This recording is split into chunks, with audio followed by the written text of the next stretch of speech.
اللہ کا کرم ہے کہ ابھی عشاء کی نماز پڑھنے کے لیے اس مسجد میں جمع ہوئے ہیں، یہ امت محمدیہ کی خصوصیت ہے۔ امت محمدیہ سے پہلے کسی امت نے عشاء کی نماز نہیں پڑھی ہے۔ آپ اس امت کے ماننے والے ہیں، اور اللہ کے فضل سے ہم اور آپ عشاء کی نماز پڑھنے کے لیے مسجد میں جمع ہوئے۔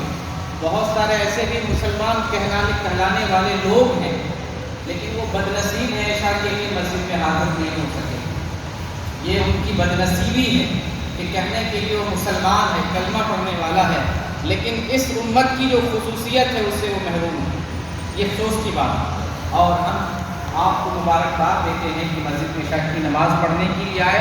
آپ اسی طریقے سے 5 وقت نماز ادا کریں، اللہ کے فضل سے انشاءاللہ ایمان ہونے کی وجہ سے جنت میں داخل کیے جائیں انشاءاللہ۔ اور آج امت مسلمہ کا حال آپ کے سامنے ہے، ہر جگہ مسلمان پریشان ہیں، کاٹے جا رہے ہیں، مارے جا رہے ہیں، پریشان کیے جا رہے ہیں، ڈرائے جا رہے ہیں، ملک سے نکالے جا رہے ہیں۔ وجہ کیا ہے؟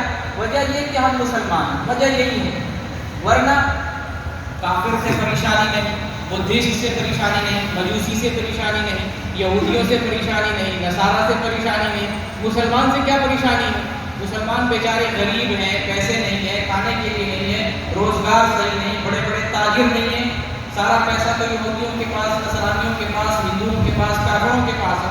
مسلمان کے ساتھ کیا دشمنی ہے؟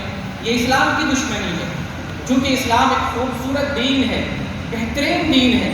اللہ نے آپ کو ہمیں جو دولت دی ہے، اس دولت سے بڑھ کر دنیا کی کوئی دولت نہیں ہے، اس عظیم نعمت سے بڑھ کر دنیا کی کوئی نعمت نہیں ہے۔ لیکن میرے بھائی، آپ کو ایک بات بتانا چاہتا ہوں، جب ہم آپ سے بات کرتے ہیں چلو آؤ نماز کی طرف، آؤ دین کی طرف، نیکی کے کام کی طرف، اللہ اور اس کے رسول کی طرف،